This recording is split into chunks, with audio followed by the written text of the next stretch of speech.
High tension ವಿದ್ಯುತ್ ತಂತಿ ತಗುಲಿ ಧಗ ಅಂತ ಲಾರಿ ಹೋಗ್ಬಿಟ್ಟಿದೆ.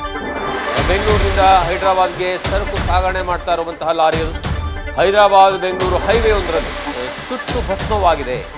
ಬೆಂಕಿಗೆ ಆಹುತಿ ಆಗಿರುವಂತಹ ಲಾರಿಯಲ್ಲಿರುವಂತಹ ಎಲ್ಲ ಸರಕುಗಳು ಅವಘಡದಲ್ಲಿ ಸಂಪೂರ್ಣವಾಗಿ ಸುಟ್ಟು ಕರಕಲಾಗಿದೆ. ಆದರೆ ಒಂದು ಸಮಾಧಾನ ಏನು ಅಂದರೆ ಯಾವುದೇ ಪ್ರಾಣಾಪಾಯ ಸಂಭವಿಸಿಲ್ಲ. ಆ ಒಂದು ಲಾರಿಯಲ್ಲಿ ಪಟಾಕಿಯನ್ನು ಸರಬರಾಜು ಮಾಡಲಾಗಿತ್ತು ಅನ್ನುವಂತಹ ವಿಚಾರ ಗೊತ್ತಾಗ್ತಾ ಇದೆ. ಆ ಬೆಂಕಿಯ ಕೆನ್ನಾಲಿಗೆ ನೋಡಿ ಯಾವ ರೀತಿಯಾಗಿ ಇಡೀ ಲಾರಿಯನ್ನು ಸಂಪೂರ್ಣವಾಗಿ ಸುಟ್ಟು ಭಸ್ಮವನ್ನು ಮಾಡ್ತಾ ಇದೆ ಅಂತ.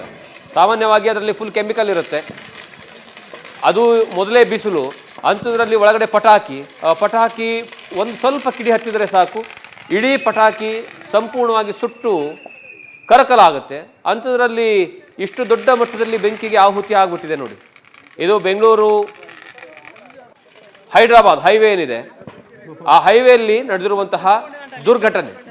ಆದರೆ ಯಾವಾಗ ಈ ಫಸ್ಟಿಗೆ ಆರಂಭದಲ್ಲೇ ಬೆಂಕಿ ಹತ್ಕೊಳ್ಳುತ್ತೆ, ಆ ಸಂದರ್ಭದಲ್ಲಿ ಅಲ್ಲಿರುವಂತಹ ಡ್ರೈವರ್ ಮತ್ತು ಕ್ಲೀನರ್ ಇಬ್ಬರು ಸಹ ಹೊರಗಡೆ ಬರ್ತಾರೆ. ಆ ಕಾರಣಕ್ಕಾಗಿ ಯಾರಿಗೂ ಏನೂ ತೊಂದರೆ ಆಗೋದಿಲ್ಲ. ಆದರೆ ಇಡೀ ಲಾರಿ ಸಂಪೂರ್ಣವಾಗಿ ಸುಟ್ಟು ಕರಕಲಾಗಿದೆ. ಕ್ಷಣಮಾತ್ರದಲ್ಲೇ ಯಾವ ರೀತಿಯಾಗಿ ಬೆಂಕಿಯ ಕೆನ್ನಾಲಿಗೆ ನೋಡಿ ಇಡೀ ಲಾರಿಯನ್ನು ಆವರಿಸ್ಕೊಂಡ್ಬಿಟ್ಟಿದೆ ಅಂತ.